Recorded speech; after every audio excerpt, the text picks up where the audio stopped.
David Drucker from Vanity Fair and the Washington Examiner thinks he knows everything. He believes that Joe Manchin is going to save the Democratic Party from the progressive excesses. I want you to listen to this, and then let's take it on the other side to take his points point by point. I want to bring in David Drucker now. David's the senior political correspondent for the Washington Examiner. He's also a contributing writer for Vanity Fair's The Hive.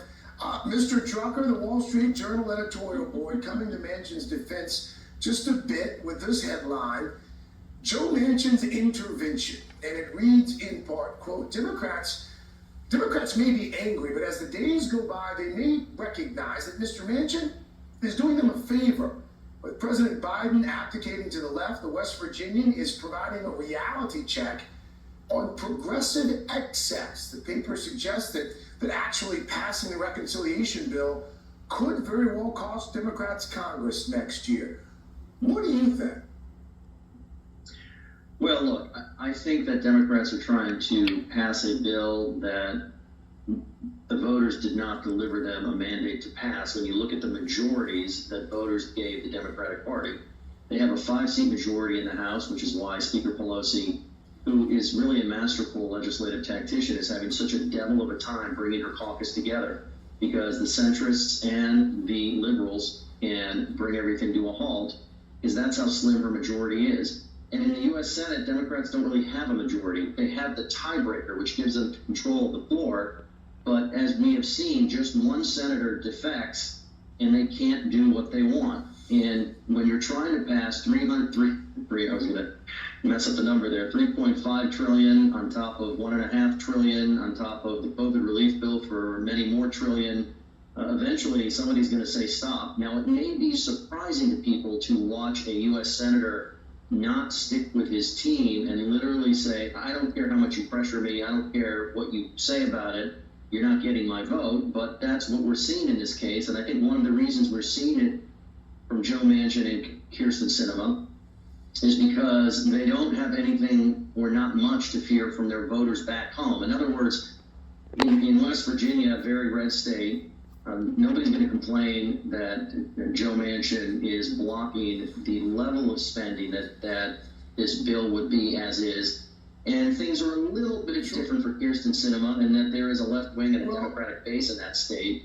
But she still is in a good place with independents, and she's not doing too bad with Republicans right now. Let's first be clear. There was a mandate, okay? Biden got over 8 million votes more so than did Trump. But let's even get a little bit better than that.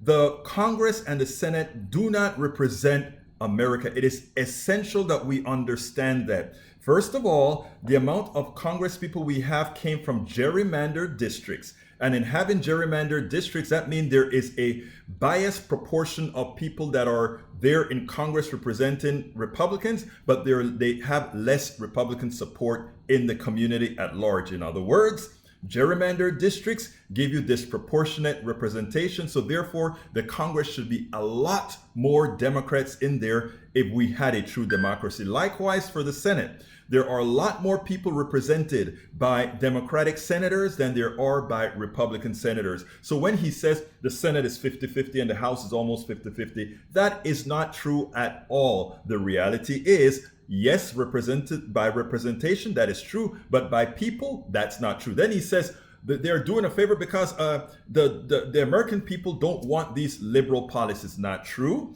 If you take a poll, more than 60% and above Americans, these are the policies that they want. This is what they're asking for. The Build Back Better bills are what America wants, and they want it by an inordinate amount of percentage points. So what he's saying is simply likewise a lie. The thing that they have to do, the two states that are given troubles, West Virginia, a dependent state, and Arizona, a dependent state. These two states need more funding from the government than just about anybody else, right? And check this out. And these are the senators that are not allowing the funds to go to these states that are going to help the people of those states. So in effect, if there's some blame to go around, I would say Democrats need to do a better job of selling, because West Virginia should not be a solid red state where the policies that their representatives put out there really hurt them. And the same applies to Arizona, which isn't a red state, but again has a strong influence on the whole. So altogether, what he's saying made absolutely no sense, and he should be called out for it.